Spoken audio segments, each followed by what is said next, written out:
ब्राह्मणों का महत्व। वैशंपायन जी कहते हैं, तदनंतर पांडु पुत्रों ने महात्मा मार्कंडेय जी से कहा, मुनिवर, हम श्रेष्ठ ब्राह्मणों की महिमा सुनना चाहते हैं, आप कृपया वर्णन कीजिए। मार्कंडेय जी बोले, है वंशी क्षत्रियों का परम पुरंजय नामक एक राजकुमार, जो बड़ा ही सुंदर और अपने वंश की मर्यादा को बढ़ाने वाला था, एक दिन वन में शिकार खेलने के लिए गया। तृण और लताओं से भरे हुए उस वन में घूमते-घूमते उस राजकुमार की दृष्टि एक मुनि पर पड़ी, जो काला मृग चर्म ओढ़े थोड़ी ही दूर पर बैठे थे। कुमार ने उन्हें काला मृग ही समझा और अपने तीर का निशाना बना दिया। मुनि की हत्या हो गई। यह जानकर राजकुमार को बड़ा अनुताप हुआ। वह शोक से मूर्छित हो गया। फिर वह है वंशी क्षत्रियों के पास गया और उनसे इस दुर्घटना का समाचार कहा। यह सुनकर वे भी बहुत दुखी हुए और वे मुनि किसके पुत्र हैं, इसका पता लगाते हुए कश्यप नंदन अरष्टि नेमि के आश्रम पर पहुँचे। वहां मुनिवर अरष्टि नेमि को प्रणाम कर वे खड़े हो गए। मुनि ने उनके आतिथ्य सत्कार के लिए मधु पर्क आदि सामग्री अर्पण की। यह देखकर वे बोले, मुनिवर, हम अपने दूषित कर्म के कारण आपसे सत्कार पाने योग्य नहीं रहे। हमसे ब्राह्मण की हत्या हो गई है। ब्रह्म ऋषि अरष्टि नेमि ने कहा, आप लोगों से ब्राह्मण की हत्या कैसे हुई और वह मरा हुआ ब्राह्मण कहाँ है? उनके पूछने पर क्षत्रियों ने मुनि के वध का सारा समाचार ठीक-ठीक बता दिया और उन्हें साथ लेकर उस स्थान पर आए जहां मुनि की हत्या हुई थी। किंतु वहां उन्हें मरे हुए मुनि की लाश नहीं मिली। तब मुनिवर अरष्टि नेमि ने उनसे कहा, पर पुरंजय, इधर देखो, यही वह ब्राह्मण है जिसे तुम लोगों ने मार डाला था। यह मेरा ही पुत्र है और तपोबल से युक्त है। उस मुनि कुमार को जीवित देख वे लोग बड़े आश्चर्य में पड़े और कहने लगे, यह तो बड़े ही आश्चर्य की बात है। यह मरा हुआ मुनि यहाँ कैसे आ गया? इसे किस प्रकार जीवन मिला? क्या यह तपस्या का ही बल है जिसने इसे पुनः जीवित कर दिया? विप्रवर, हम यह सब रहस्य सुनना चाहते हैं। ब्रह्म ऋषि ने उनसे कहा, राजाओं, मृत्यु हम लोगों पर अपना प्रभाव नहीं डाल सकती। इसका क्या कारण है, यह भी हम आप लोगों को बताते हैं। हम सदा सत्य ही बोलते हैं और सर्वदा अपने धर्म का पालन करते रहते हैं, इसलिए हमें मृत्यु का भय नहीं है। हम ब्राह्मणों के कुशल की, उनके शुभ कर्मों की ही चर्चा करते हैं, उनके दोषों का बखान नहीं करते। हम अतिथियों को अन्न और जल से तृप्त करते हैं। हम पर जिनके पालन का भार है, उन्हें पूर्ण भोजन देते हैं और उनसे बचा हुआ अन्न स्वयं भोजन करते हैं। हम सदा शम, दम, क्षमा, तीर्थ सेवन और दान में तत्पर रहने वाले हैं। पवित्र देश में निवास करते हैं।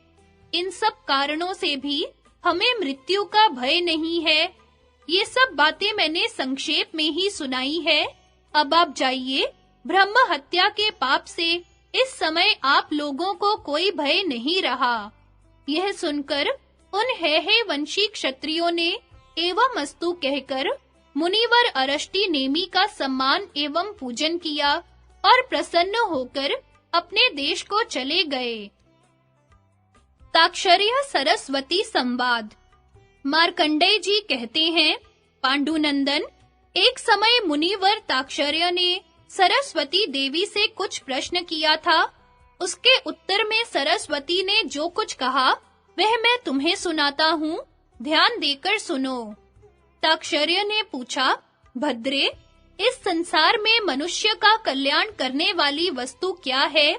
किस प्रकार आचरण करने से मनुष्य अपने धर्म से भ्रष्ट नहीं होता?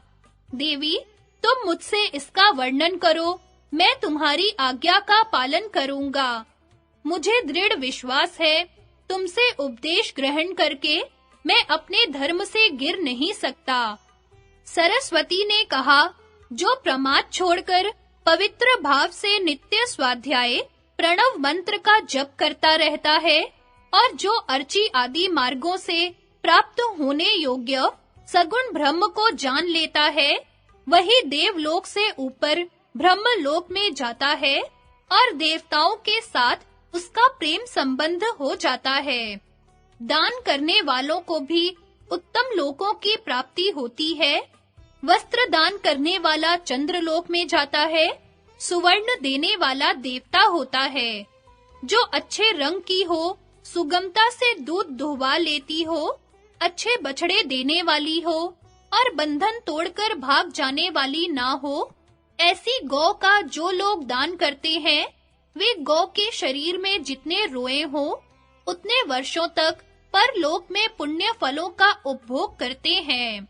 जो कपिला गौ को वस्त्र ओढ़ाकर उसके पास कांसी की दोहिनी रखकर उससे द्रव्य, वस्त्र आदि एवं दक्षिणा के साथ दान करता है, उस दाता के पास वह गौ कामधेनु के रूप में उपस्थित होकर उसकी सारी कामनाएं पूर्ण करती है।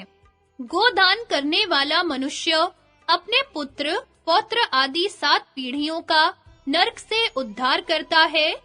काम, क्रोध आदि दानवों के चंगुल में फंसकर घोर अज्ञान अंधकार से परिपूर्ण नरक में गिरते हुए प्राणी को वह गोदान उसी भांति बचा लेता है, जैसे हवा के इशारे से चलती हुई नाव समुद्र में डूबते हुए मनुष्य को।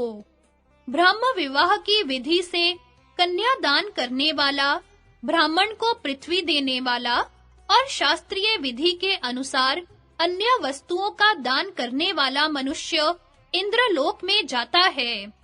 जो सदाचारी रहकर नियम पूर्वक 7 वर्षों तक प्रज्वलित अग्नि में हवन करता है, वह अपने पुण्य कर्मों से अपनी 7 ऊपर की और 7 नीचे की पीढ़ियों का उद्धार कर देता है। ताक्षर्य ने पूछा, देवी, अग्निहोत्र के प्राचीन नियम क्या हैं? सरस्वती ने कहा, अपवित्र अवस्था में और हाथ पैर धोए बिना हवन नहीं करना चाहिए। जो वेद का पाठ और अर्थ नहीं जानता, अर्थ जानने पर भी जिसे उसका अनुभव नहीं है, वह अग्निहोत्र का अधिकारी नहीं है। देवता यह जानने की इच्छा रखते हैं कि मनुष्य किस भाव से हवन कर रहा है। वे पवित्रता चाहते हैं, इसलिए श्रद्धाहीन पुरुष के दिए हुए हविष्य को स्वीकार नहीं करते। वेद न जानने वाले अश्रोत्रिय पुरुष को देवताओं के लिए हविष्य प्रदान करने के कार्य में नियुक्त न करें, क्योंकि वैसा मनुष्य जो हवन करता है, वह व्यर्थ हो जाता है। अश्रोत्रिय पुरुष को वेद में अपूर्व कहा गया है। जैसे मनुष्य अपरिचित पुरुष का दिया अन्न भोजन नहीं करता, वैसे ही अश्रोत्रिय का दिया हुआ हविष्य देवता ग्रहण नहीं करते। अतः उसे अग्निहोत्र नहीं करना चाहिए। जो धन आदि के अभिमान से रहित होकर सत्य व्रत का पालन करते हुए प्रतिदिन श्रद्धा पूर्वक हवन करते हैं और हवन से शेष अन्न का भोजन करते हैं, वे पवित्र सुगंध से भरे हुए गौओं के लोक में जाते हैं और वहां परम सत्य परमात्मा का दर्शन करते हैं। ताक्षर्य ने पूछा, सुंदरी, मेरे विचार से तो तुम परमात्मा स्वरूप में प्रवेश करने वाली क्षेत्रज्ञ भूता प्रज्ञा और कर्म फल को प्रकाशित करने वाली उत्कृष्ट बुद्धि हो, किंतु वास्तव में तुम क्या हो, यह मैं पूछ रहा हूँ। सरस्वती बोली, मैं परापर विद्या रूपा सरस्वती हूँ। तुम्हारा संशय दूर करने के लिए ही यहाँ प्रकट हुई हूँ। आंतरिक श्रद्धा और भाव में मेरी स्थिति है। जहाँ श्रद्धा और भाव हो, वहीं मैं प्रकट होती हूँ। तुम निकट हो, इसलिए मैंने तुमसे इन तात्विक विषयों का यथावत वर्णन किया है। ताक्षर्य ने पूछा, देवी, जिसे परम कल्याण स्वरूप मानते हुए मुनिजन इंद्रियों का निग्रह आदि करते हैं, तथा जिस परम मोक्ष स्वरूप में धीर पुरुष प्रवेश करते हैं, उस शोक रहित परम मोक्ष पद का वर्णन कीजिए, क्योंकि जिस परम मोक्ष पद को सांख्य योगी और कर्म योगी जानते हैं, उस सनातन मोक्ष तत्व को मैं नहीं जानता।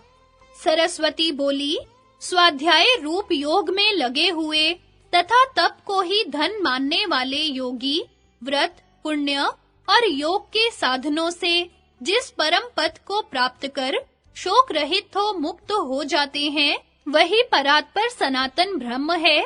वेद वेता उसी परम पद को प्राप्त होते हैं।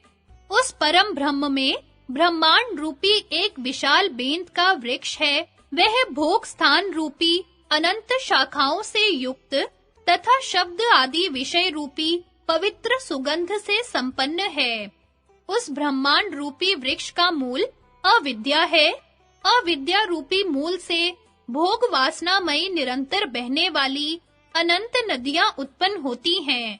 वे नदियां ऊपर से तो रमणीय, पवित्र और सुगंध वाली प्रतीत होती हैं तथा मधु के समान मधुर एवं जल के समान तृप्ति करने वाले विषयों को बहाया करती हैं, परंतु वास्तव में ये सब भुने हुए जौ के समान फल देने में असमर्थ, कुओं के समान अनेक छिद्रों वाली, हिंसा करने से मिल सकने वाली अर्थात मांस के समान अपवित्र, सूखे शाक के समान सार शून्य और खीर के समान रुचिकर लगने वाली होने पर भी कीचड़ के समान चित्त में मलिनता उत्पन्न करने वाली है।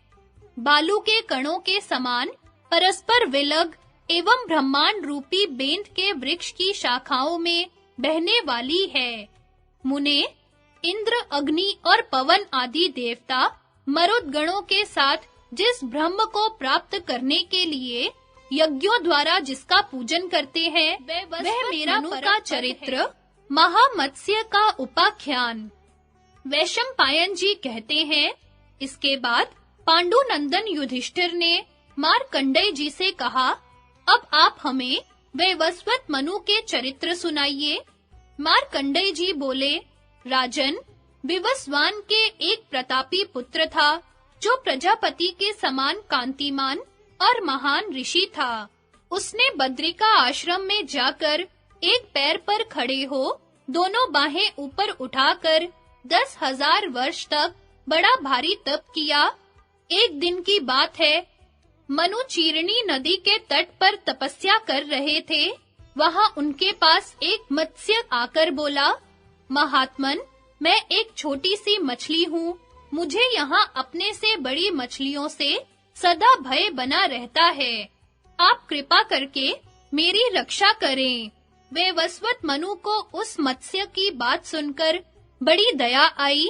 उन्होंने उसे अपने हाथ पर उठा लिया और पानी से बाहर लाकर एक मटके में रख दिया। मनु का उस मत्स्य में पुत्र भाव हो गया था। उनकी अधिक देखभाल के कारण वह उस मटके में बढ़ने और पुष्ट होने लगा। कुछ ही समय में वह बढ़कर बहुत बड़ा हो गया, अतः मटके में उसका रहना कठिन हो गया। एक दिन उस मत्स्य ने मनु को देखकर कहा, भगवन, अब आप मुझे इससे अच्छा कोई दूसरा स्थान दीजिए। तब मनु ने उसे मटके में से निकालकर एक बहुत बड़ी बावली में डाल दिया। यह बावली 2 योजन लंबी और 1 योजन चौड़ी थी। वहां भी वह मत्स्य अनेकों वर्षों तक बढ़ता रहा और इतना बढ़ गया कि अब उसका विशाल शरीर उसमें भी नहीं अंट सका। एक दिन उसने फिर मनु से कहा, भगवन, अब तो आप मुझे समुद्र की रानी गंगा जी के जल में डाल दें। वहां मैं आराम से रह सकूंगा, अथवा आप जहां ठीक समझे वहीं मुझे पहुंचा दें। मत्स्य के ऐसा कहने पर मनु ने उसे गंगा जी के जल में ले जाकर छोड़ दिया। कुछ काल तक वहां रहने के पश्चात वह और भी बढ़ गया। फिर उसने मनु को देखकर कहा, भगवन, अब तो बहुत बड़ा हो जाने के कारण मैं गंगा जी में भी हिल-डुल नहीं सकता। आप मुझ पर कृपा करके अब समुद्र में ले चलिए। तब मनु ने उसे गंगा जी के जल से निकाला और ले जाकर समुद्र के जल में डाल दिया। समुद्र में डालने पर उस महामत्स्य ने मनु से हंसकर कहा, तुमने मेरी हर तरह से रक्षा की है। अब इस अवसर पर जो कार्य उपस्थित है उसे मैं बताता हूँ, सुनो। थोड़े ही समय में इस चराचर जगत का प्रलय होने वाला है। समस्त विश्व के डूब जाने का समय आ गया है। अतः एक सुदृढ़ नाव तैयार कराओ, उसमें बटी हुई मजबूत रस्सी बांधो और सप्त ऋषियों को साथ लेकर उस पर बैठ जाओ। सब प्रकार के अन्न और औषधियों के बीजों का अलग-अलग संग्रह करके उन्हें सुरक्षित रूप से नाव पर रख लो और नाव पर बैठे-बैठे ही मेरी प्रतीक्षा करो। समय पर मैं सींग वाले महामत्स्य के रूप में आऊंगा, इससे तुम मुझे पहचान लेना। अब मैं जा रहा हूँ। उस मत्स्य के कथनानुसार मनु सब प्रकार के बीज लेकर नाव में बैठ गए और उत्ताल तरंगों से लहराते हुए समुद्र में तैरने लगे। उन्होंने उस महामत्स्य का स्मरण किया। उनको चिंतित जानकर वह श्रृंगधारी मत्स्य नौका के पास आ गया। मनु ने उस रस्सी का फंदा उसके सींग में डाल दिया। उससे बंधकर वह मत्स्य उस नाव को बड़े वेग से समुद्र में खींचने लगा और नाव पर बैठे हुए लोगों को जल के ऊपर ही तैराता रहा। उस समय समुद्र में ऊंची-ऊंची लहरें उठ रही थी। पानी के वेग से उसकी गर्जना हो रही थी। प्रलयकालीन वायु के झोंकों से वह नाव डगमगा रही थी। उस समय न भूमि का पता चलता था, न दिशाओं का। द्युलोक और आकाश सब जलमय हो रहा था। केवल मनु, सप्तऋषि और वह मत्स्य ये ही दिखाई पड़ते थे। इस प्रकार वह महामत्स्य बहुत वर्षों तक महासागर में उस नाव को सावधानी से सब ओर खींचता रहा। इसके बाद वह उस नाव को खींचकर हिमालय की सबसे ऊंची चोटी पर ले गया और उस पर बैठे हुए ऋषियों से हंसकर बोला, हिमालय के इस शिखर में नाव को बांध दो, देरी न करो। यह सुनकर उन ऋषियों ने शीघ्र ही उस नाव को शिखर में बांध दिया। आज भी हिमालय का वह शिखर नौका बंधन के नाम से विख्यात है। इसके बाद महामत्स्य ने पुनः उनके हित की बात कही, मैं भगवान प्रजापति हूँ, मुझसे पर दूसरी कोई वस्तु नहीं उपलब्ध होती। मैंने ही मत्स्य रूप धारण कर तुम लोगों को इस संकट से बचाया है। अब मनु को चाहिए कि देवता, असुर और मनुष्य आदि समस्त प्रजा की, सब लोकों की और संपूर्ण चराचर की सृष्टि करें। इन्हें जगत की सृष्टि करने की प्रतिभा तपस्या से प्राप्त होगी और मेरी कृपा से प्रजा की सृष्टि करते समय इन्हें मोह नहीं होगा। यह कहकर वह महामत्स्य अंतर्धान हो गया। इसके बाद जब मनु को सृष्टि करने की इच्छा हुई तो उन्होंने बहुत बड़ी तपस्या करके शक्ति प्राप्त की। उसके बाद सृष्टि आरंभ की। फिर तो वे पहले कल्प के समान ही प्रजा उत्पन्न करने लगे। युधिष्ठिर, इस प्रकार तुमको यह मत्स्य का प्राचीन उपाख्यान सुनाया है। श्री कृष्ण की महिमा और सहस्त्र युग के अंत में होने वाले प्रलय का वर्णन।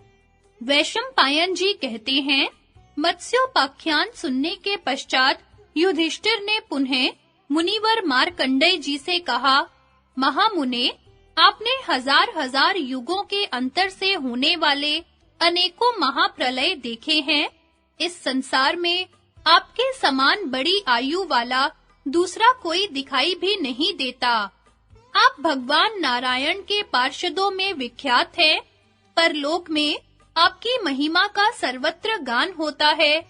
आपने ब्रह्मा की उपलब्धि के स्थानभूत हृदय कमल की कर्णिका का योग की कला से उद्घाटन कर वैराग्य और अभ्यास से प्राप्त हुई दिव्य दृष्टि द्वारा विश्व रचयिता भगवान का अनेकों बार साक्षात्कार किया है।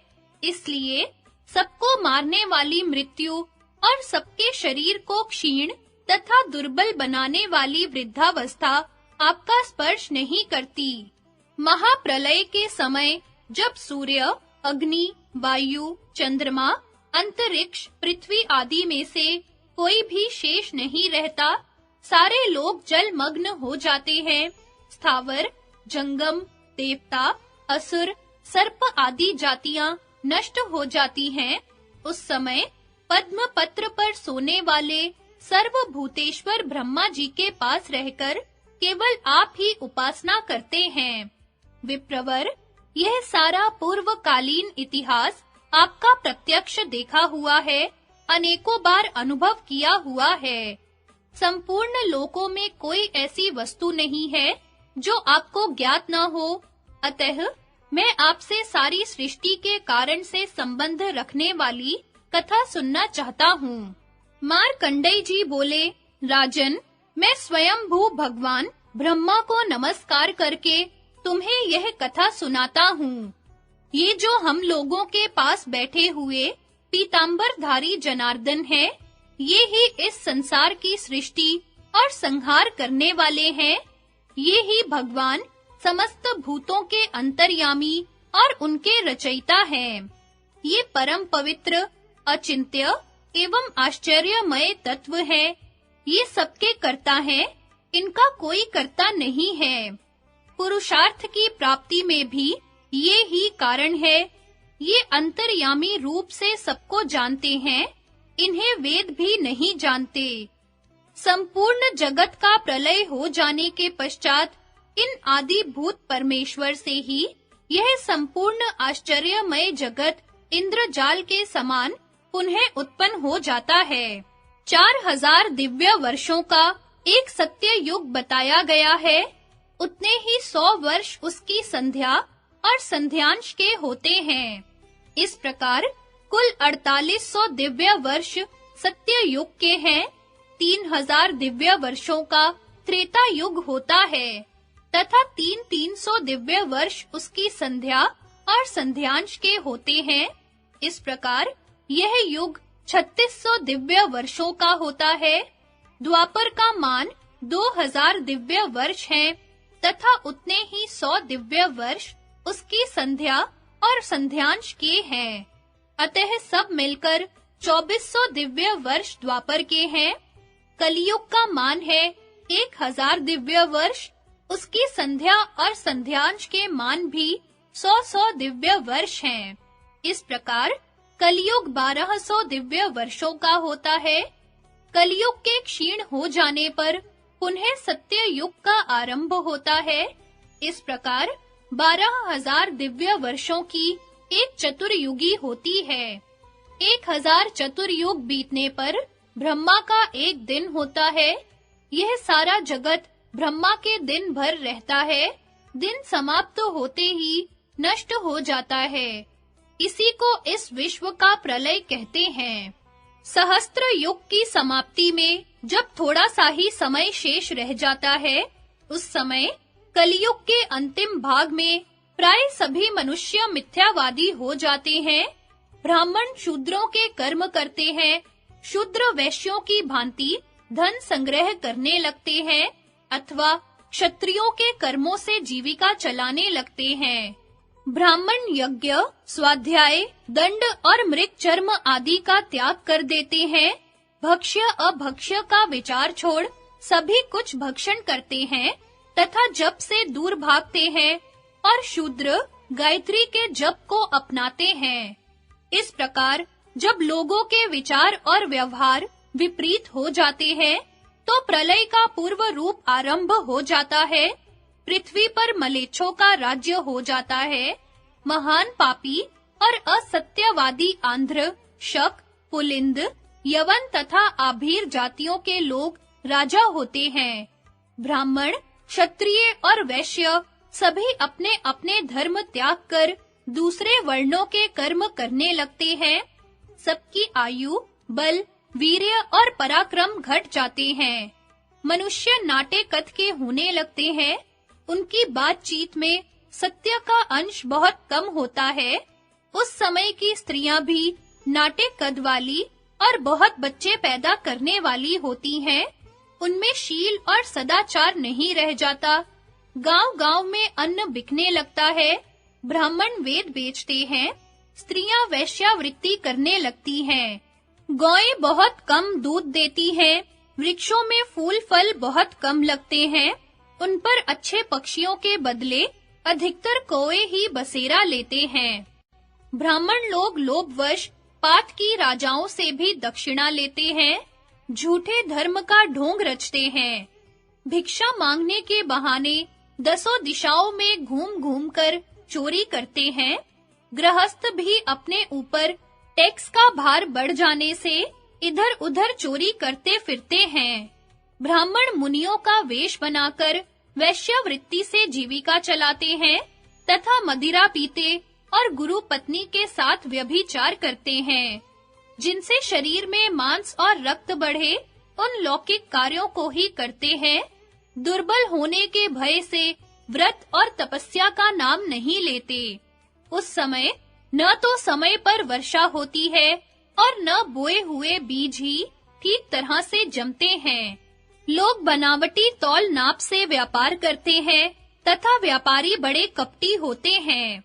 राजन, कोई पुरुष विश्वास कर धरोहर की रीति से उनके यहाँ धन रखते हैं, तो वे पापी निर्लज्ज उस धरोहर को हड़प जाने का प्रयत्न करते हैं और उससे कह देते हैं कि हमारे यहाँ तुम्हारा कुछ धोखा देकर नौकरों के साथ व्यभिचार करती है।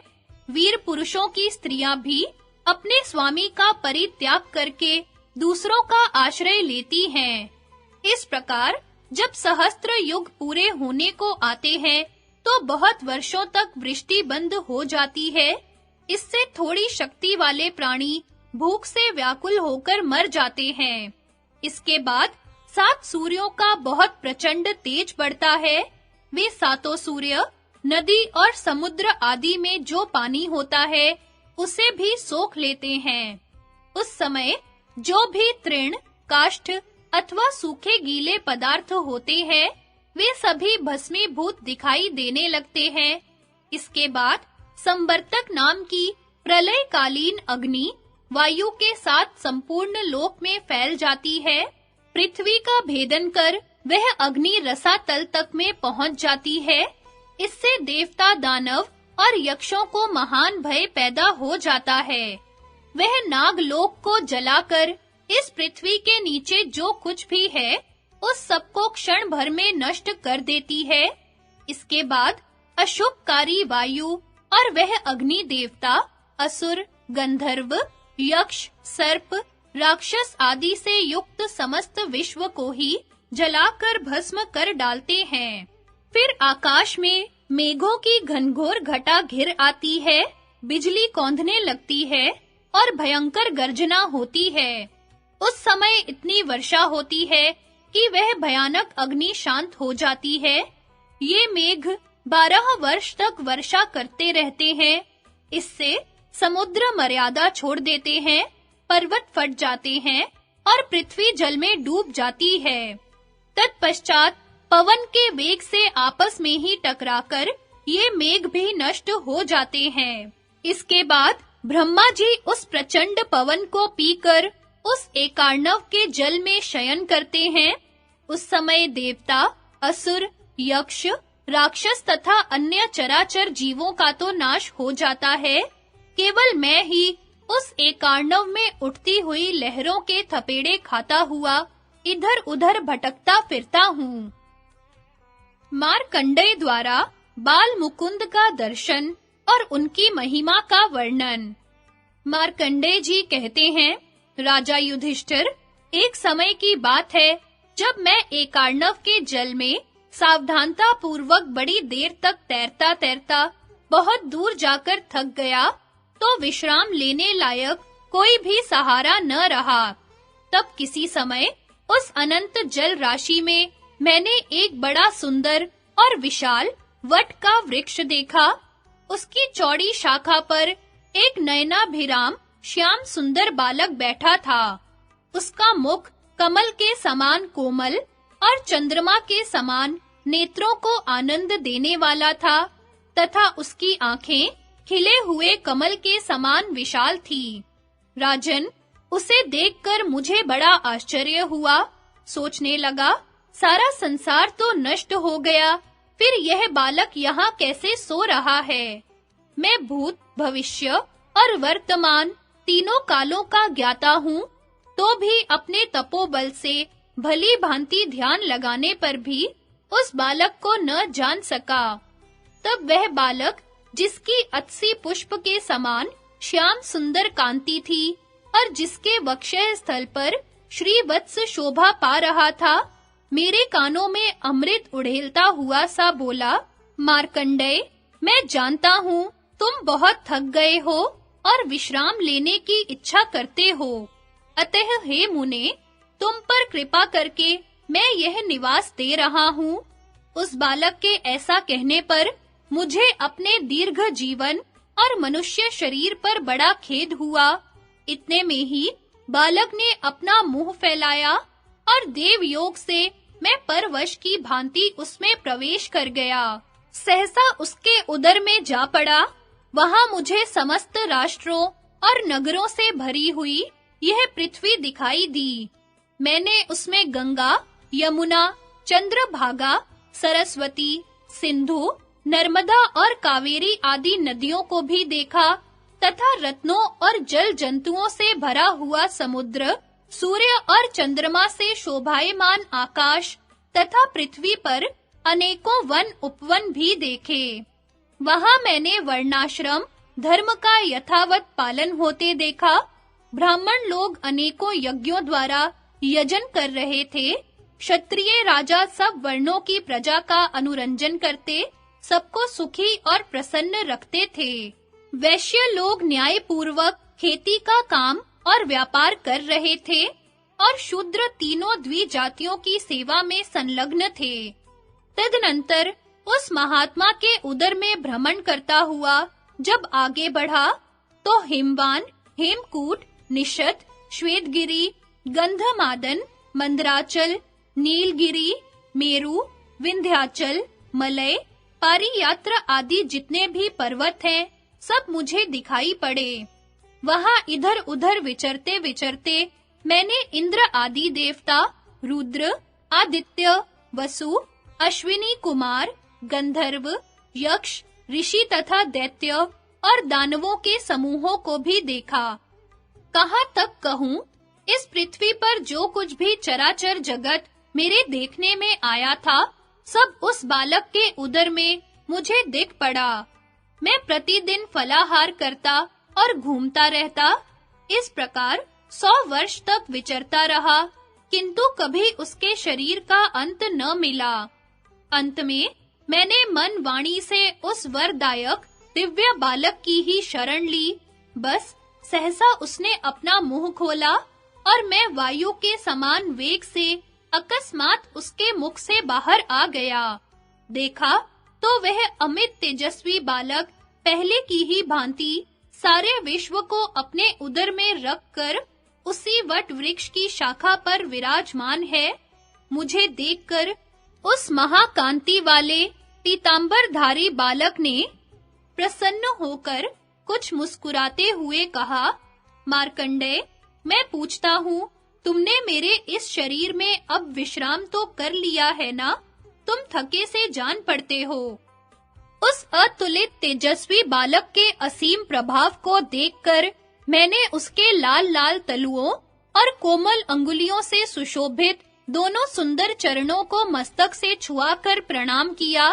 फिर विनय से हाथ जोड़े प्रयत्न पूर्वक उसके पास जाकर उस सर्वभूतंतर आत्मा कमल नयन भगवान के दर्शन किए और उनसे कहने लगा, भगवन, मैंने आपके शरीर के भीतर प्रवेश करके वहां समस्त चराचर जगत देखा है। प्रभो, बताइए तो, आप इस विराट विश्व को इस प्रकार उदर में धारण कर यहाँ बालक वेश में क्यों विराजमान हैं? सारा संसार आपके उदर में किस लिए स्थित है? कब तक आप इस रूप में यहाँ रहेंगे? इस प्रकार मेरी प्रार्थना सुनकर वे वक्ताओं में श्रेष्ठ देव परमेश्वर मुझे सांत्वना देते हुए बोले, विप्रवर, देवता भी मेरे स्वरूप को ठीक-ठीक नहीं जानते। तुम्हारे प्रेम से मैं जिस प्रकार इस जगत की रचना करता हूँ, वह बताता हूँ। तुम पितृ भक्त हो, तुमने महान ब्रह्मचर्य का पालन किया है। इसके सिवा तुम मेरी शरण में आए हो, इसी से तुम्हें मेरे इस स्वरूप का दर्शन हुआ है। पूर्व काल में मैंने ही जल का नारा नाम रखा था। वह नारा मेरा अयन है, इसलिए मैं नारायण नाम से विख्यात हूँ। मैं सबकी उत्पत्ति का कारण, सनातन और अविनाशी हूँ। संपूर्ण भूतों की सृष्टि और संहार करने वाला मैं ही हूँ। तथा ब्रह्मा, विष्णु, इंद्र, कुबेर, शिव, सोम, प्रजापति कश्यप, धाता, विधाता और यज्ञ भी मैं ही हूँ। अग्नि मेरा मुख है, पृथ्वी चरण है, चंद्रमा और सूर्य नेत्र है, द्युलोक मेरा मस्तक है, आकाश और दिशाएं मेरे कान हैं। यह जल मेरे शरीर के पसीने से प्रकट हुआ है, वायु मेरे मन में स्थित है। पूर्व काल में पृथ्वी जब जल में डूब गई थी, तो मैंने ही वाराह रूप धारण करके इसे जल से बाहर निकाला था। ब्राह्मण मेरा मुख, क्षत्रिय दोनों भुजाएं, वैश्य उरु और शूद्र चरण है। ऋग्वेद, यजुर्वेद, सामवेद और अथर्ववेद ये मुझसे ही प्रकट होते और मुझ में ही लीन हो जाते हैं। शांति की इच्छा से मन और इंद्रियों पर संयम करने वाले जिज्ञासु यति और श्रेष्ठ ब्राह्मण सदा मेरा ही ध्यान एवं उपासना करते हैं। आकाश के तारे मेरे रोमकूप हैं, समुद्र और चारों दिशाएं मेरे वस्त्र, शैया और निवास मंदिर हैं। मार्कंडेय, जिन धर्मों के आचरण से मनुष्य को कल्याण की प्राप्ति होती है, वे है सत्य, दान, तप और अहिंसा। द्विजगण सम्यक प्रकार से वेदों का स्वाध्याय और अनेकों प्रकार के यज्ञ करके शांत चित्त एवं क्रोध शून्य होकर मुझे ही प्राप्त करते हैं। पापी, लोभी, कृपण, अनार्य और अजितेंद्रिय पुरुषों को मैं कभी नहीं मिल सकता। जब जब धर्म की हानि और अधर्म का उत्थान होता है, तब मैं अवतार धारण करता हूँ। हिंसा में प्रेम रखने वाले दैत्य और दारुण राक्षस जब इस संसार में उत्पन्न होकर अत्याचार करते हैं और देवता भी उनका वध नहीं कर पाते, उस समय मैं पुण्यवानों के घर में अवतार लेकर सब अत्याचारियों का संहार करता हूँ। देवता, मनुष्य, गंधर्व, नाग, राक्षस आदि प्राणियों तथा स्थावर भूतों को भी मैं अपनी माया से ही रचता हूँ और माया से ही उनका संहार करता हूँ। मैं सृष्टि रचना के समय अचिंत्य स्वरूप धारण करता हूँ और मर्यादा की स्थापना तथा रक्षा के लिए मानव शरीर से अवतार लेता हूँ। सत्य युग में मेरा वर्ण श्वेत, त्रेता में पीला, द्वापर में लाल और कलियुग में कृष्ण होता है। कली में धर्म का एक ही भाग शेष रह जाता है और अधर्म के 3 भाग रहते हैं। जब जगत का विनाश काल उपस्थित होता है, तब महादारुण काल रूप होकर मैं अकेला ही स्थावर जंगम संपूर्ण त्रिलोकी को नष्ट कर देता हूँ। मैं स्वयंभू, सर्वव्यापक, अनंत, इंद्रियों का स्वामी और महान पराक्रमी हूँ। यह जो सब भूतों का संहार करने वाला और सबको उद्योगशील बनाने वाला निराकार काल चक्र है, इसका संचालन मैं ही करता हूँ। हे मुनि श्रेष्ठ, ऐसा मेरा स्वरूप है। मैं संपूर्ण प्राणियों के भीतर स्थित हूँ, किंतु मुझे कोई नहीं जानता। मैं शंख, चक्र, गदा धारण करने वाला विश्वात्मा नारायण हूँ। सहस्त्र युग के अंत में जो प्रलय होता है, उसमें उतने ही समय तक सब प्राणियों को मोहित करके जल में शयन करता हूँ।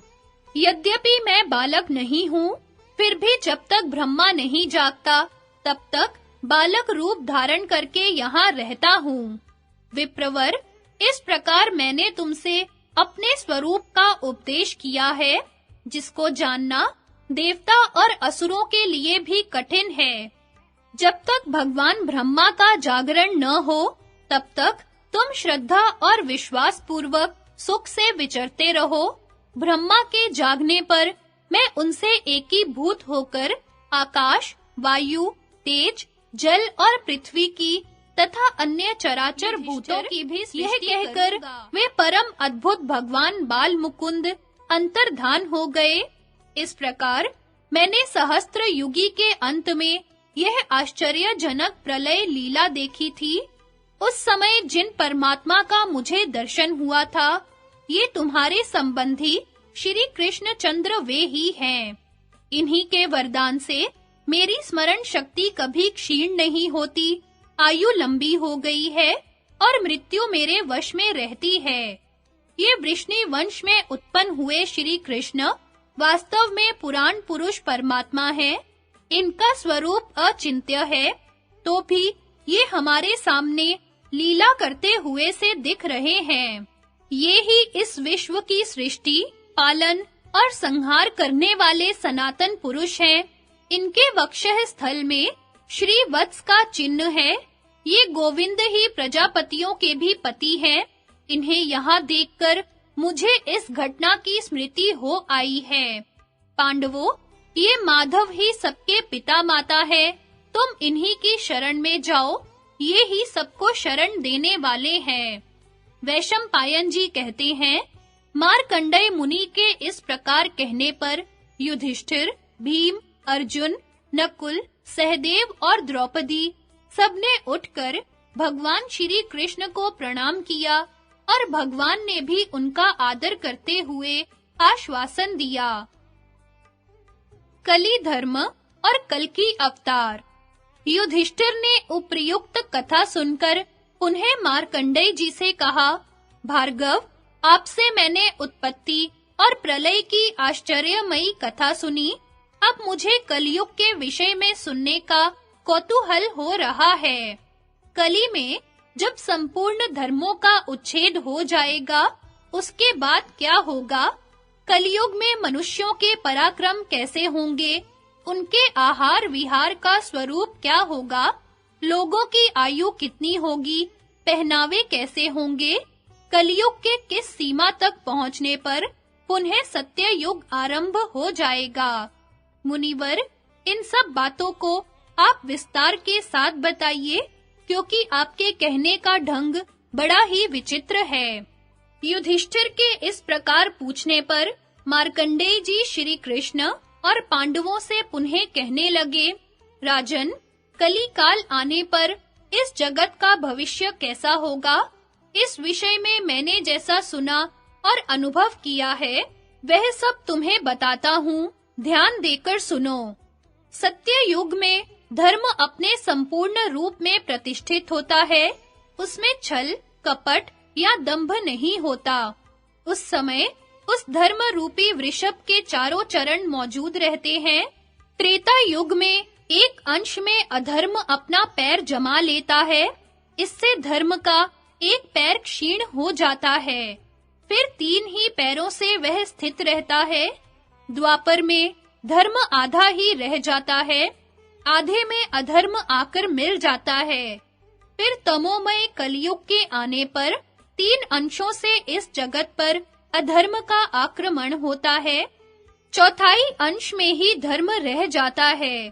सत्य युग के बाद ज्यों-ज्यों दूसरा युग आता है, त्यों-त्यों ही मनुष्य की आयु, वृद्धि, वीर्य, बल और तेज का हास होता जाता है। युधिष्ठिर, कलयुग में ब्राह्मण, क्षत्रिय, वैश्य और शूद्र सभी जातियों के लोग भीतर कपट रखकर धर्म का आचरण करेंगे। मनुष्य धर्म का जाल रचकर लोगों को अधर्म में फंसावेंगे। अपने को पंडित मानने वाले लोग सत्य का गला घोटेंगे। सत्य की हानि होने से उनकी आयु थोड़ी हो जाएगी। आयु की कमी के कारण वे पूर्ण विद्या का उपार्जन नहीं कर सकेंगे। विद्याहीन होने से अज्ञानी मनुष्यों को लोभ दबा लेगा। लोभ और क्रोध के वशीभूत हुए मूढ़ मनुष्य कामनाओं में आसक्त होंगे। इससे उनमें आपस में वैर बढ़ेगा। फिर वे एक दूसरे के प्राण लेने की घात में लगे रहेंगे। ब्राह्मण, क्षत्रिय, वैश्य ये आपस में संतानोत्पादन करके वर्ण संकर हो जाएंगे। इनका विभाग करना कठिन हो जाएगा। ये सभी तप और सत्य का परित्याग करके शूद्र के समान हो जाएंगे। कलयुग के अंत में संसार की ऐसी ही दशा होगी। वस्त्रों में सन के बने हुए वस्त्र अच्छे समझे जाएंगे। धानों में कोदों की प्रशंसा होगी। उस समय पुरुषों की केवल स्त्रियों से मित्रता होगी। लोग मछली मांस खाएंगे और बकरी भेड़ का दूध पिएंगे। गौओं का तो दर्शन दुर्लभ हो जाएगा। लोग एक दूसरे को लूटेंगे, मारेंगे। भगवान का कोई नाम नहीं लेगा। सभी नास्तिक और चोर होंगे।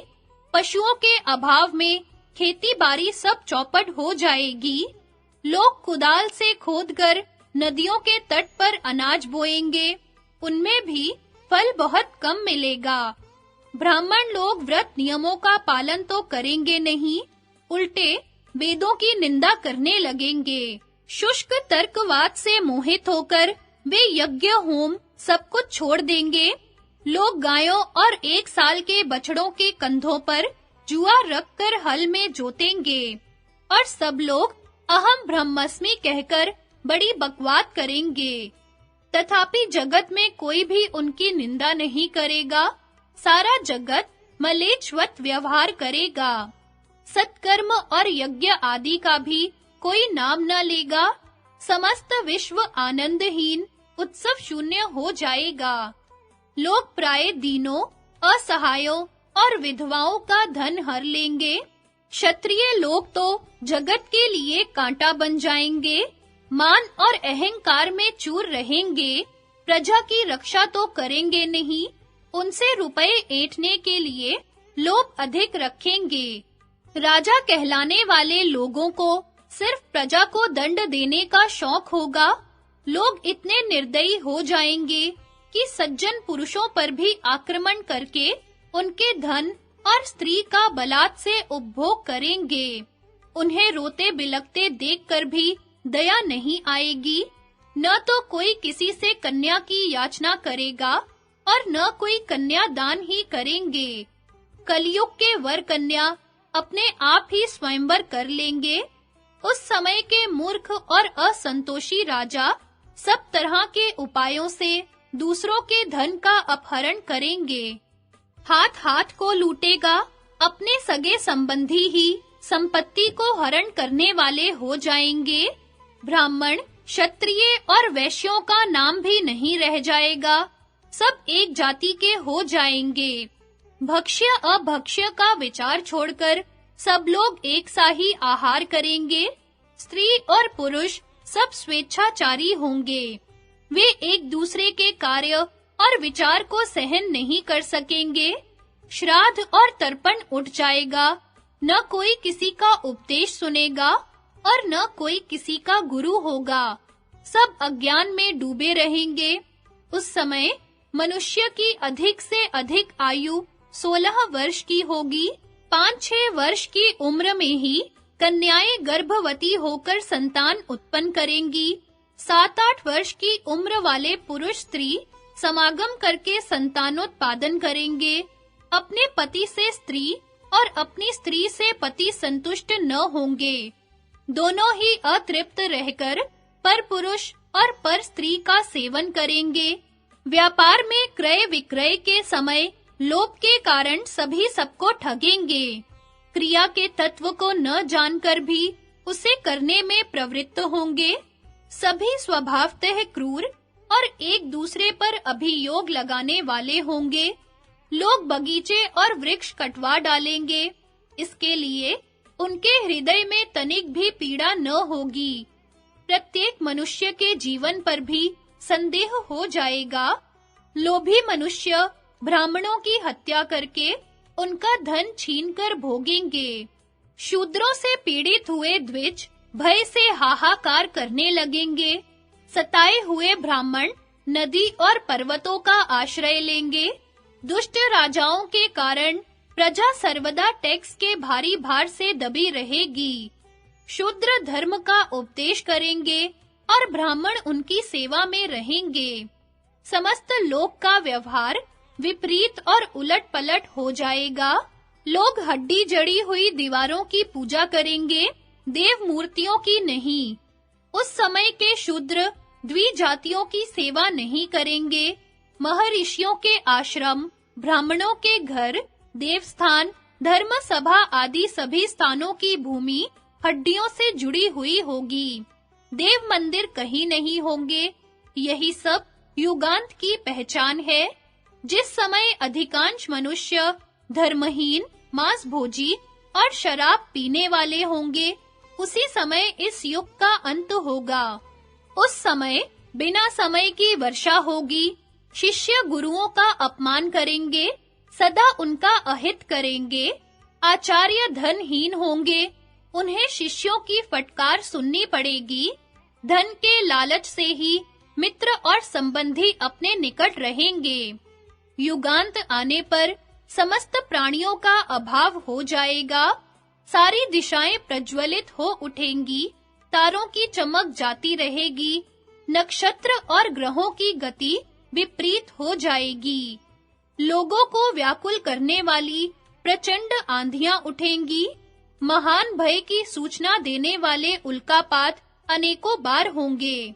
एक सूर्य तो है ही, 6 और उदय होंगे और सातों एक साथ तपेंगे। कड़कती हुई बिजली गिरेगी, सब दिशाओं में आग लगेगी। उदय और अस्त के समय सूर्य राहु से ग्रस्त सा दिख पड़ेगा। इंद्र बिना समय की ही वर्षा करेगा। बोई हुई खेती उगेगी ही नहीं। स्त्रियां कठोर स्वभाव वाली और कटु भाषिणी होंगी। उनको रोना ही अधिक पसंद होगा। वे पति की आज्ञा में नहीं रहेंगी। पुत्र माता-पिता की हत्या करेगा। पत्नी अपने बेटे से मिलकर पति का वध कर डालेगी। अमावस्या के बिना ही सूर्य ग्रहण लगेगा। पथिकों को मांगने पर कहीं अन्न, जल या ठहरने के लिए स्थान नहीं मिलेगा। वे सब ओर से कोरा जवाब पाकर निराश हो रास्तों पर ही पड़े रहेंगे। कौवे, हाथी, पशु पक्षी और मृग आदि युगांत के समय बड़ी कठोर वाणी बोलेंगे। मनुष्य मित्रों, संबंधियों तथा अपने कुटुंब के लोगों को भी त्याग देंगे। स्वदेश त्याग कर परदेश का आश्रय लेंगे। सभी लोग हा तात, हा बेटा इस प्रकार दर्द भरी पुकार मचाते हुए भूमंडल में भटकते फिरेंगे। युगांत में संसार की यही अवस्था होगी। उस समय एक बार इस लोक का संहार होगा। इसके पश्चात कालांतर में सत्य युग का आरंभ होगा। क्रमशः ब्राह्मण आदि वर्ण शक्तिशाली होंगे। लोक के अभ्युदय के लिए पुनः देव की अनुकूलता होगी। जब सूर्य, चंद्रमा और बृहस्पति एक ही राशि में, एक ही पुष्य नक्षत्र पर एकत्र होंगे, उस समय सत्य युग का प्रारंभ होगा। फिर तो मेघ समय पर पानी बरसाएंगे, नक्षत्रों में तेज आ जाएगा, ग्रहों की गति अनुकूल हो जाएगी, सबका मंगल होगा तथा सुभिक्ष और आरोग्य का विस्तार होगा। उस समय काल की प्रेरणा से शंभल नामक ग्राम के अंतर्गत विष्णु यशा नाम के ब्राह्मण के घर में एक बालक उत्पन्न होगा। उसका नाम होगा कल्की विष्णु यशा। वह ब्राह्मण कुमार बहुत ही बलवान, बुद्धिमान और पराक्रमी होगा। मन के द्वारा चिंतन करते ही उसके पास इच्छा अनुसार वाहन, अस्त्र शस्त्र, योद्धा और कवच उपस्थित हो जाएंगे। वह ब्राह्मणों की सेना साथ लेकर संसार में सर्वत्र फैले हुए मलेच्छों का नाश कर डालेगा। वही सब दुष्टों का नाश करके सत्य युग का प्रवर्तक होगा। धर्म के अनुसार विजय प्राप्त कर वह चक्रवर्ती राजा होगा और इस संपूर्ण जगत को आनंद। मार्कंडेय जी का युधिष्ठिर के लिए धर्मोपदेश। वैशंपायन जी कहते हैं, तदनंतर राजा युधिष्ठिर ने पुनः मार्कंडेय जी से पूछा, मुने, प्रजा का पालन करते समय मुझे किस धर्म का आचरण करना चाहिए, मेरा व्यवहार और बर्ताव कैसा हो, जिससे मैं स्वधर्म से भ्रष्ट न होऊं। मार्कंडेय जी बोले, राजन, तुम सब प्राणियों पर दया करो, सबका हित साधन करने में लगे रहो, किसी के गुणों में दोष न देखो, सदा सत्य भाषण करो, सबके प्रति विनीत और कोमल बने रहो, इंद्रियों को वश में रखो, प्रजा की रक्षा में सदा तत्पर रहो, धर्म का आचरण और अधर्म का त्याग करो, देवताओं और पितरों की पूजा करो। यदि असावधानी के कारण किसी के मन के विपरीत कोई व्यवहार हो जाए, तो उसे अच्छी प्रकार दान से संतुष्ट करके वश में करो। मैं सबका स्वामी हूँ, ऐसे अहंकार को कभी पास न आने दो। तुम अपने को सदा पराधीन समझते रहो। तात युधिष्ठिर, मैंने तुम्हें जो यह धर्म बताया है, इसका भूतकाल में भी धर्मात्मा पुरुष पालन करते रहे हैं और भविष्य में भी इसका पालन आवश्यक है। तुम्हें तो सब मालूम ही है, क्योंकि इस पृथ्वी पर भूत या भविष्य ऐसा कुछ भी नहीं है जो तुम्हें ज्ञात न हो। प्रसिद्ध कुरु वंश में तुम्हारा जन्म हुआ है, अतः मैंने तुम्हें जो कुछ बताया है, उसका मन, वाणी और कर्म से पालन करो। युधिष्ठिर ने कहा, द्विजवर, आपने जो उपदेश दिया है, वह मेरे कानों को मधुर और मन को बहुत ही प्रिय लगा है। मैं प्रयत्न पूर्वक आपकी आज्ञा का पालन करूंगा। प्रभो, धर्म का त्याग होता है लोभ और भय आदि से। मेरे मन में न लोभ है न भ्रम। इसी प्रकार किसी के प्रति डाह या जलन भी नहीं है। इसलिए आपने मेरे लिए जो कुछ भी आज्ञा की है, सबका पालन करूंगा। वैशंपायन जी कहते हैं, इस प्रकार भगवान श्री कृष्ण के सहित समस्त पांडव तथा वहां आए हुए सभी ऋषि, महर्षि गण बुद्धिमान मार्कंडेय जी के मुख से धर्मोपदेश और कथाएं सुनकर बहुत प्रसन्न हुए। इंद्र और बक मुनि का संवाद। इसके बाद धर्मराज युधिष्ठिर ने मार्कंडेय जी से निवेदन किया, मुनिवर, सुनने में आता है कि बक और दालभ्य ये दोनों महात्मा चिरंजीवी हैं और देवराज इंद्र से इनकी मित्रता है। अतः मैं बक और इंद्र के समागम का वृत्तांत सुनना चाहता हूँ। आप उसका यथावत वर्णन कीजिए। मार्कंडेय जी बोले, एक समय देवता और असुरों में बड़ा भारी संग्राम हुआ। उसमें इंद्र विजयी हुए और उन्हें तीनों लोकों का साम्राज्य प्राप्त हुआ। उस समय समय पर भली भांति वर्षा होने के कारण खेती की उपज अधिक होती थी, प्रजा को कोई रोग नहीं होता था और सब लोग अपने धर्म में स्थित रहते थे। सबके दिन बड़े चैन से बीत रहे थे। एक दिन की बात है, देवराज इंद्र अपनी प्रजा को देखने के लिए ऐरावत पर चढ़कर निकले। वे पूर्व दिशा में समुद्र के समीप एक सुंदर और सुखद स्थान पर, जहां हरे भरे वृक्षों की पंक्ति शोभा दे रही थी, आकाश से नीचे उतरे। वहां एक बहुत सुंदर आश्रम था, जहां बहुत से मृग और पक्षी दिखाई पड़ते थे। उस रमणीक आश्रम में इंद्र ने बक मुनि का दर्शन किया। बक भी देवराज इंद्र को देखकर मन में बहुत प्रसन्न हुए और उन्हें बैठने को आसन देकर पाद्य, अर्घ्य तथा फल मूल आदि के द्वारा उनका पूजन, आतिथ्य सत्कार किया। तत्पश्चात इंद्र ने बक मुनि से इस प्रकार प्रश्न किया, ब्राह्मण, आपकी उम्र 1,00,000 वर्ष की हो गई। अपने अनुभव से बताइए, अधिक काल तक जीवित रहने वालों को क्या-क्या दुख देखना पड़ता है? बक ने कहा, अप्रिय मनुष्यों के साथ रहना पड़ता है। प्रिय व्यक्तियों के मर जाने से उनके वियोग का दुख सहते हुए जीवन बिताना पड़ता है और कभी-कभी दुष्ट मनुष्यों का संग भी प्राप्त होता रहता है। चिरजीवी मनुष्यों के लिए इससे बढ़कर और क्या दुख होगा? अपनी आंखों के सामने स्त्री और पुत्रों की मृत्यु होती है। भाई बंधु और मित्रों का सदा के लिए वियोग हो जाता है। जीवन निर्वाह के लिए पराधीन होकर रहना पड़ता है। दूसरे लोग तिरस्कार करते हैं। इससे बढ़कर दुख और क्या हो सकता है? इंद्र ने पूछा, मुने, अब यह बताइए, चिरजीवी मनुष्यों को सुख किस बात में है?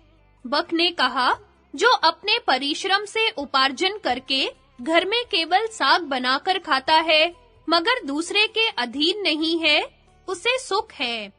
दूसरे के सामने दीनता न दिखाकर अपने घर में फल और साग भोजन करना अच्छा है, परंतु दूसरे के घर तिरस्कार सहकर प्रतिदिन मीठा पकवान खाना भी अच्छा नहीं है। यही सत्पुरुषों का विचार है। जो दूसरे का अन्न खाना चाहता है, वह कुत्ते की भांति अपमान का टुकड़ा पाता है। उस दुरात्मा पुरुष के वैसे भोजन को धिक्कार है, जो श्रेष्ठ द्विज सदा अतिथियों, भूत प्राणियों तथा पितरों को अर्पण करके, अर्थात बलि वैश्व देव करके शेष अन्न स्वयं भोजन करता है, उससे बढ़कर सुख और क्या हो सकता है? इस यज्ञ शेष अन्न से बढ़कर पवित्र और मधुर दूसरा कोई भोजन नहीं है। जो सदा अतिथियों को जिमाकर स्वयं पीछे भोजन करता है, उसके अन्न के जितने ग्रास अतिथि ब्राह्मण भोजन करता है, उतने ही 1000 गौओं के दान का पुण्य उस दाता को होता है, तथा उसके द्वारा युवावस्था में जो पाप हुए होते हैं, वे सब नष्ट हो जाते हैं। इस प्रकार देवराज इंद्र और बक मुनि में बहुत देर तक बातचीत तथा उत्तम कथा वार्ता होती रही। इसके पश्चात मुनि से पूछकर इंद्र अपने भवन स्वर्ग लोक को चले गए। क्षत्रिय राजाओं का महत्व, सुहोत्र, शिबी और ययाति की प्रशंसा। वैशंपायन जी कहते हैं, तदनंतर पांडवों ने मार्कंडेय जी से कहा, मुनिवर, आपने ब्राह्मणों की महिमा तो सुनाई, अब हम क्षत्रियों के महत्व के विषय में आपसे सुनना चाहते हैं। मार्कंडेय जी ने कहा, अच्छा सुनो, अब मैं क्षत्रियों का महत्व सुनाता हूँ। कुरुवंशी क्षत्रियों में एक सुहोत्र नामक राजा हुए थे। एक दिन वे महर्षियों का सत्संग करने गए। जब वहां से लौटे तो रास्ते में अपने सामने की ओर से उन्होंने उशीनर पुत्र राजा शिबी को रथ पर आते देखा। निकट आने पर उन दोनों ने अवस्था के अनुसार एक दूसरे का सम्मान किया, परंतु गुण में अपने को बराबर समझकर एक ने दूसरे के लिए राह नहीं दी। इतने में ही वहां नारद जी आ पहुंचे। उन्होंने पूछा, यह क्या बात है? तुम दोनों एक दूसरे का मार्ग रोककर क्यों खड़े हो? वे बोले, मार्ग अपने से बड़े को दिया जाता है। हम दोनों तो समान हैं, अतः कौन किसको मार्ग दे? यह सुनकर नारद जी ने 3 श्लोक पढ़े, जिनका सारांश यह है, कौरव, अपने साथ कोमलता का बर्ताव करने वाले के लिए क्रूर मनुष्य भी कोमल बन जाता है।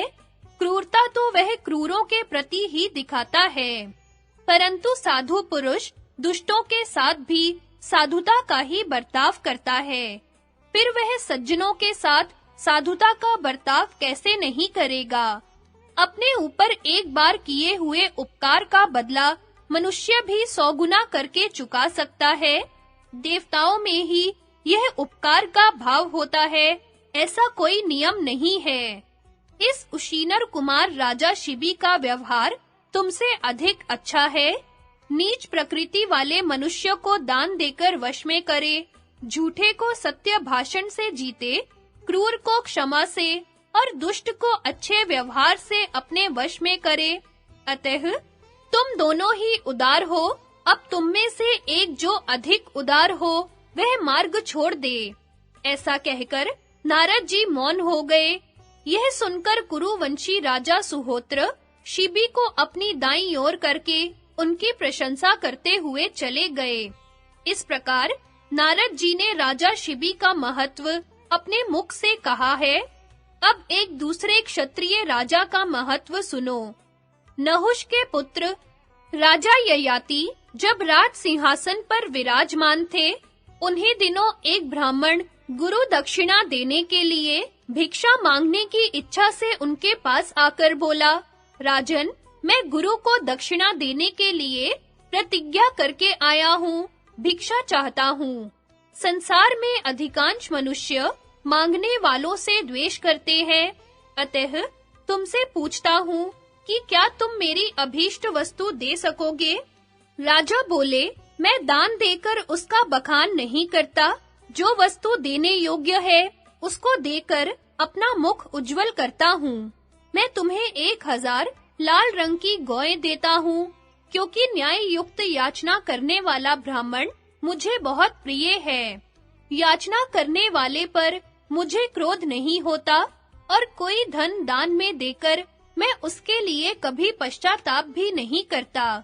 ऐसा कहकर राजा ने ब्राह्मण को 1000 गौएं दी और उन्होंने वह दान स्वीकार किया।